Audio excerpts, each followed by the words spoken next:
Hola, buenas tardes chicos, ¿cómo están? Espero que muy bien. Un gran abrazo para todos ustedes y empezando una nueva semana con un nuevo módulo, ¿ya? Y este módulo ya no se relaciona con el área física, sino que se relaciona con el área de química, específicamente con disolución y reacciones químicas. Bueno, comenzamos ya un nuevo módulo, ya, que tiene como objetivo que ustedes puedan reconocer los tipos de disoluciones, las mezclas comunes, relacionándolas con algunas mezclas o algunas acciones cotidianas que nosotros generalmente hacemos en casa. También poder identificar algunos solventes polares y apolares relacionados al poder de la solubilidad, ¿ya?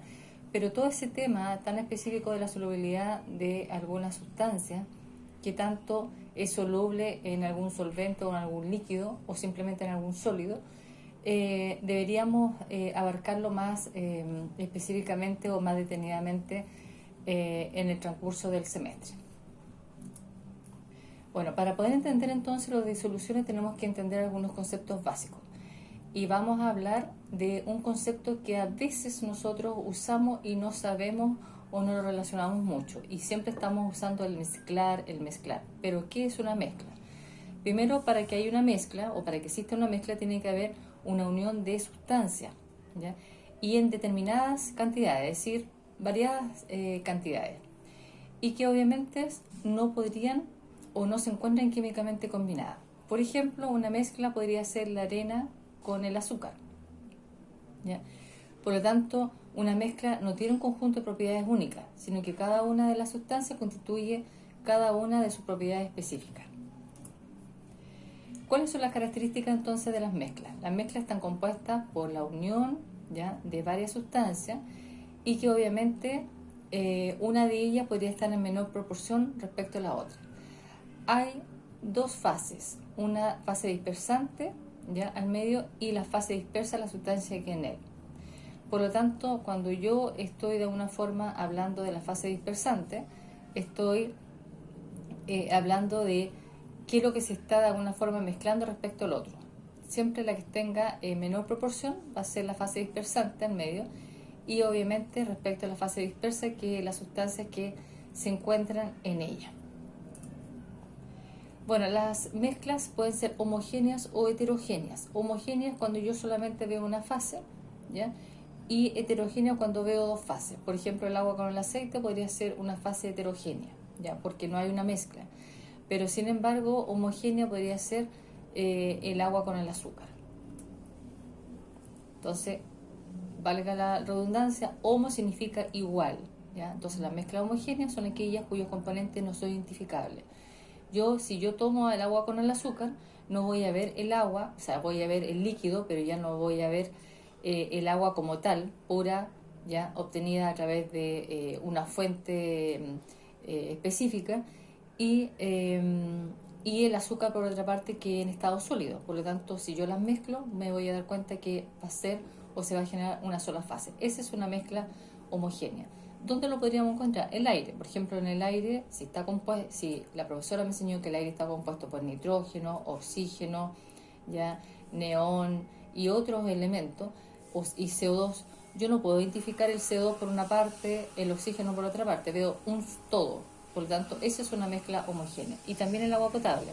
Recuerden que el agua potable tiene muchos minerales y uno de ellos es el calcio, que está como carbonato de calcio, y el magnesio. Por lo tanto, yo no podría identificar en el agua potable dónde está el magnesio o separarlo y dónde está el calcio.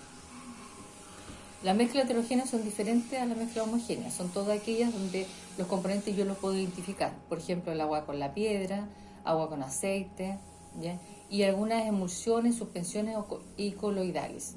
Entonces, nosotros perfectamente podríamos ya saber que es una mezcla heterogénea y es una mezcla homogénea. Dentro de las mezclas heterogéneas están las emulsiones, ¿ya? Y generalmente las emulsiones están formadas por dos fases líquidas inmiscibles, algo que no se puede mezclar, como por ejemplo el agua con el aceite, ¿ya? La leche con otro elemento, por ejemplo, o simplemente la mayonesa. Y las suspensiones son conformadas por una fase sólida que no es soluble en la fase dispersante. Por ejemplo, la arcilla con la tinta china. Si yo mezclo la arena o la arcilla con la tinta china, me voy a dar cuenta que la arena prácticamente se va a ir al fondo del recipiente, ¿ya? La pintura al agua, ¿ya? Generalmente, o la pintura, el óleo, que es pintura en aceite, con agua. Yo siempre voy a ver, por ejemplo, el aceite, ¿ya? Que tiene una densidad mucho menor que el agua, va a estar sobre la superficie respecto al agua. Y las mezclas heterogéneas coloidales, o soles que también se llaman, es un sistema heterogéneo donde el sistema disperso puede ser observado a través de ultramicroscopio, ¿ya? Es decir, prácticamente los coloidales o soles son partículas microscópicas las cuales yo podría identificar respecto a una mezcla heterogénea. Aquí están los ejemplos. Por ejemplo, la mezcla de arena y agua, la mezcla de aceite y agua, ¿ya? La moneda en agua también es una mezcla heterogénea. La ensalada de frutas, yo puedo identificar cada uno de ellos, ¿ya? Si bien es cierto, el aceite dentro de la fruta no es identificable porque ya se incorporó dentro de los vegetales, pero sí la ensalada por sí sola, cada una de ellas la puedo identificar. La sal disuelta en agua podría ser una mezcla homogénea, tanto el azúcar como la sal. Los perfumes también son mezclas homogéneas. La solución en agua con azúcar. El acero, que es una mezcla de varios metales, y el agua carbonatada, es decir, el agua mineral o el agua potable. ¿Cuál es la relación que existe entre una mezcla y una solución o dilución química? Bueno, una mezcla, ya dijimos que hay mezclas homogéneas y heterogéneas. Las homogéneas forman una sola fase y la heterogénea dos fases. Pero las mezclas homogéneas se pueden decir que son diluciones o soluciones. Por lo tanto, las mezclas homogéneas se les conocen como disoluciones, donde hay un elemento que se llama soluto, que es el ingrediente de esta mezcla que se encuentra en menor proporción respecto al solvente.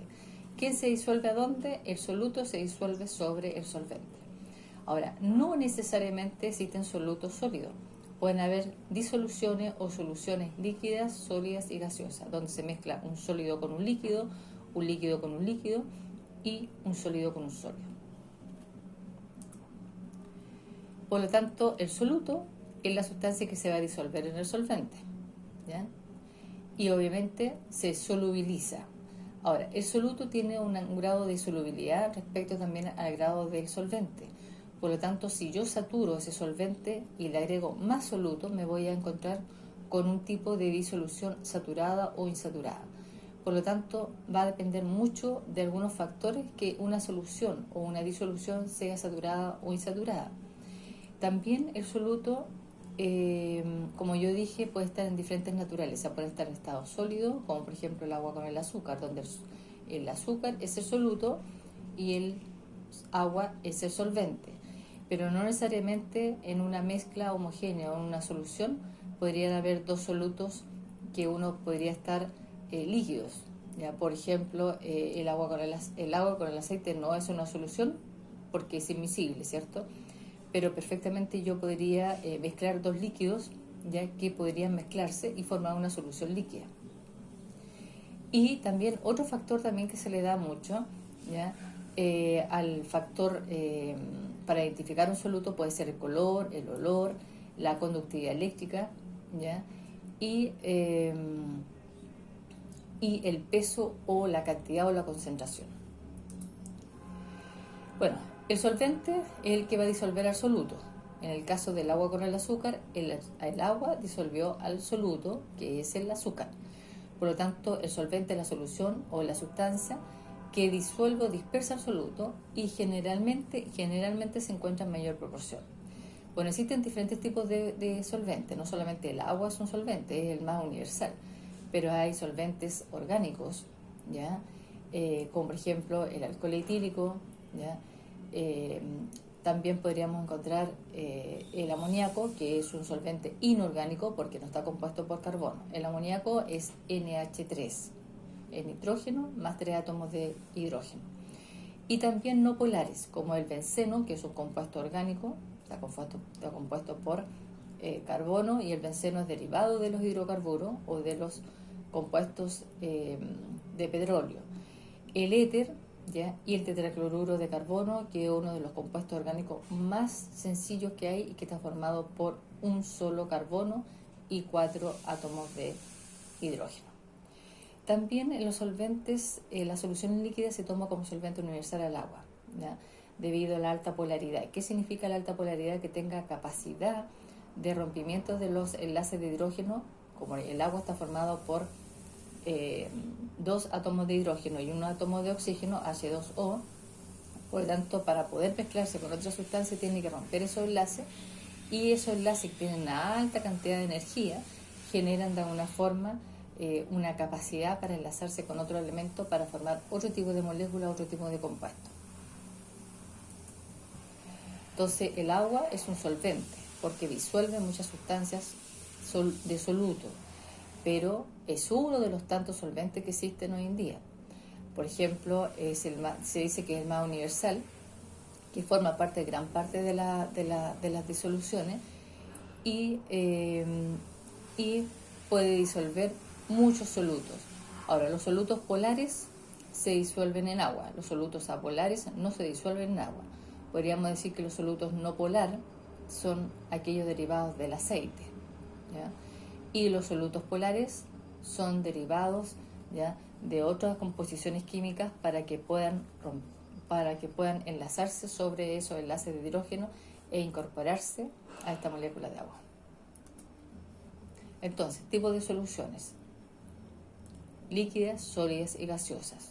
¿Qué significa líquida? Donde el soluto sea líquido y el solvente sea líquido. Sólidas, donde el soluto sea sólido y el solvente sea sólido. Y gaseosa, donde todos los componentes sean gaseosos. ¿Ya? Bueno, hay diferentes tipos de disoluciones. Dependiendo del grado de solubilidad que tenga, ¿ya?, ese solvente frente a ese soluto. Yo recién le estaba comentando de que existen muchos solutos o concentraciones de solutos donde yo perfectamente podría mezclarlo en solventes, ¿ya? Pero si yo le agrego más soluto a la capacidad y sobrepaso la capacidad de solvente para poder seguir disolviendo, me voy a encontrar con que se va a saturar. Y esa saturación significa que me voy a enfrentar a una solución saturada donde gran parte del soluto no está o se va a encontrar sin disolver o sin incorporarse en el solvente, y sobresaturada también. Y ahí donde yo puedo ejercitar, por ejemplo, o cuando en algún momento yo digo, o me podría preguntar, ¿le pude haber agregado más o menos azúcar al té? Si yo veo azúcar en el fondo del recipiente y yo ya he revuelto, es porque ya formé una solución saturada o sobresaturada. Resumiendo la clase de hoy, entonces, dentro de la área química existe la materia, y el concepto de materia es todo lo que tiene un volumen, lo que ocupa un volumen. Por lo tanto, todo lo que existe en nuestro planeta es materia, porque todo ocupa un volumen en el espacio. Ahora, dentro de la materia hay compuestos puros y hay mezclas, ¿ya? Las mezclas, por ejemplo, podrían ser homogéneas o heterogéneas. Las homogéneas son todas aquellas cuyas composiciones no se pueden identificar, y las mezclas heterogéneas son todas aquellas mezclas o uniones de sustancias donde yo podría identificar cada una de ellas. Ok, no olvides leer tu material de estudio y recordar de que estamos juntándonos el viernes a las 19 horas, ¿ya?, hasta que no haya nuevo aviso de cuarentena. Nosotros los profesores seguimos estando en el colegio. Chao, chao. Que estén muy bien.